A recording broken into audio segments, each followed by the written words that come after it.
এটা মিঠা হাঁহিৰ সৈতে আজিৰ ভিডিঅ'টো আৰম্ভ কৰোঁ আহক। লগতে চেনেলটোক ছাবস্ক্ৰাইব কৰিব, বেল আইকনটো প্ৰেছ কৰি অলপ প্ৰেছ কৰি দিব। ভিডিঅ'টো শেষলৈ চাব আৰু চেনেলটোক ছাবস্ক্ৰাইব কৰিব। দাদা, বৌয়ে আজিকালি মোক ভাল ব্যৱহাৰ নকৰে। ইমান দিনৰ মূৰত আহিছোঁ, দুদিনমান থাকোচোন বুলি কোৱা নাই। নাজানো মোৰ সৈতে কি শত্ৰুতা আছে বৌৰ। এইবাৰ বিহু বুলি আহোঁতে কাপোৰ এযোৰ লৈ আহিছিলোঁ বৌৰ বাবে, কিন্তু বৌয়ে কাপোৰযোৰ গ্ৰহণ কৰাটো দূৰৰে কথা, কাপোৰযোৰ হাতত লৈও খুলি নাচালে। উপহাৰ আৰু মানুহে ঘূৰাই দিয়েনে? চামেলিয়ে এইবাৰ বিহুত ঘৰলৈ আহি পোক এটা সুমুৱাই থৈ গ'ল দাদাক ঋষভৰ মূৰত। মৃদুস্মিতাৰ হৃদয় কেতিয়াৰ পৰা কঠোৱা হ'ল নিজক সুধিছিলেহে ঋষভে। সেই সময়তে ঋষভক আচৰিত কৰি ভিতৰৰ পৰা ওলাই আহি মৃদুস্মিতাই ননন চামেলিক কৈ উঠিল, কেইদিনমান থাকি যোৱা হ'লে ভাল পালোহেঁতেন চামেলি।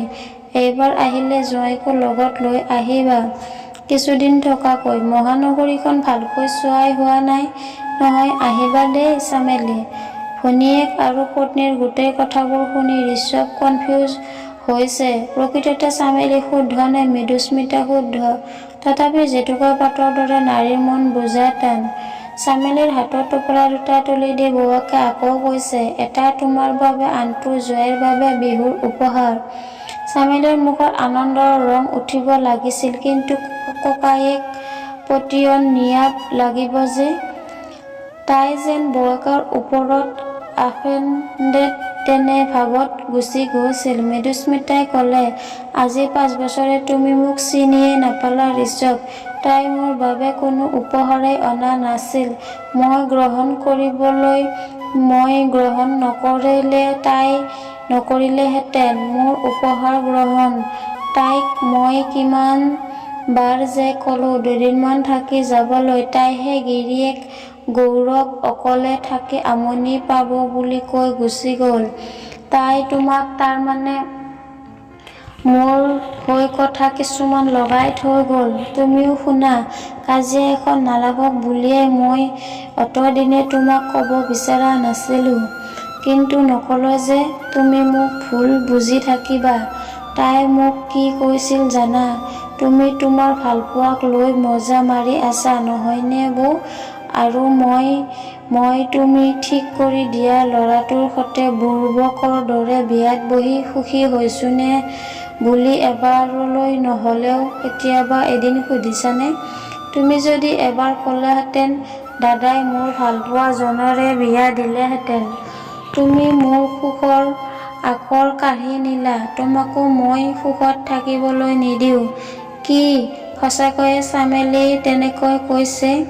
ইমান নিলাজ? তাইলৈ মই ফোন লগাওঁ ৰ'বা। অলপ লাহে ধীৰে কৰাচোন। ঘৰ গৈ পাইছেগৈনে তাই?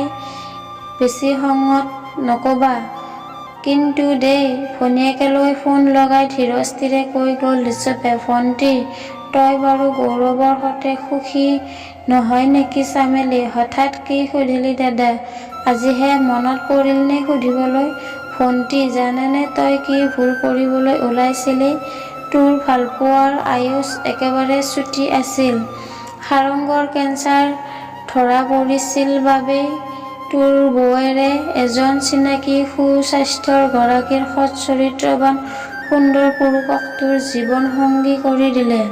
চৰকাৰী চাকৰি এটাৰ সৈতে ল'ৰাটোনো কি বেয়া? ইয়াত মোৰ কি দ্বিমত থাকিব পাৰে কচোন? সাৰংগক অনবৰত ভাবুক আৰু চিন্তিত হৈ থকা দেখিহে আমি দুয়োজনে ভাবিলোঁ, যিহেতু আমাৰ সৈতে ভালেই সি, ইপিনে সি মোৰ ভনী জোঁৱাই হ'বলৈ গৈ আছে। তাৰ স্বাস্থ্য দেখিয়েই যেতিয়া মেডিকেল টেষ্ট এটাকে কৰাওঁ, যাতে তোৰ দাম্পত্য জীৱন সুখৰ হয়। কিন্তু ৰিপৰ্ট পাই আমি দুয়ো হতভম্ব হ'লোঁ। কান্দি কান্দি সি সেইদিনাই কৈছিল, দাদা মোৰ যেতিয়া 6 মাহহে আয়ুস আছে, তাৰ পিছতো জানো মোৰ বাবে ৰৈ থাকিব আপুনি? চামেলিক বিয়া দি দিয়ক দাদা। যাৰ জীৱনৰে ভৰসা নাই তেওঁ কেনেকৈ আনৰ ভৰসা কৰি হ'ব? চামেলিক এইবোৰ কথা নক'ব। তাই মোক বহুত ভাল পায়। তোৰ বিয়াৰ 4 মাহ পাছতেই সিটো গুচি গ'ল। তাৰ খবৰ তই হয়তো নাপাৱ। তাৰ লগত বিয়া হোৱা হ'লে তোৰ কি হ'লহেঁতেন? বৌৱেৰে যি কৰিছে তোৰ কাৰণে ভালৰ কাৰণে কৰিছে। তই বৌৱেৰক বেয়া পাই নাথাকিবি। সিটো পাৰৰ পৰা ক্ৰনন্দনৰ সুৰ এটি ভাহি আহিছিল। ফোনটো হুৱাকে ধৰি কৈছিল, নাকান্দিবা চামেলি, ভাগ্যত যি হ'ব লগা আছিল হৈ গ'ল। আমি আগতীয়াকৈ মেডিকেল টেষ্ট নকৰা হ'লে তোমাৰ জীৱনে কি ৰূপ হ'লহেঁতেন চোৱাচোন। তাই কান্দি কান্দি কৈছিল, বৌ তোমাক বহুত ভুল বুজি দাদাক নোহোৱা কথা কিছুমান লগাই তোমালোকৰ সংসাৰখন মই ধ্বংস কৰিব খুজিছিলোঁ। আজিহে বুজি উঠিলোঁ তুমি এগৰাকী মানৱীয়ে নহয়, এগৰাকী দেৱী। মোক ক্ষমা কৰি দিবা বৌ। ইমান দিনে অৱহেলিত কৰি ৰখা নিজ স্বামী গৌৰৱক সংগ দিবলৈ হাতত চাহ একাপ লৈ ধীৰ গতিত গৈ থাকিল অনুতপ্ত চামেলি। ভিডিঅ'টো শেষলৈ চোৱাৰ বাবে সকলোকে বহুত ধন্যবাদ। আৰু যিসকলে এতিয়াও ছাবস্ক্ৰাইব কৰা নাই তেনেহ'লে মোৰ চেনেলটোক ছাবস্ক্ৰাইব কৰিব বুলি আশা ৰাখিলোঁ।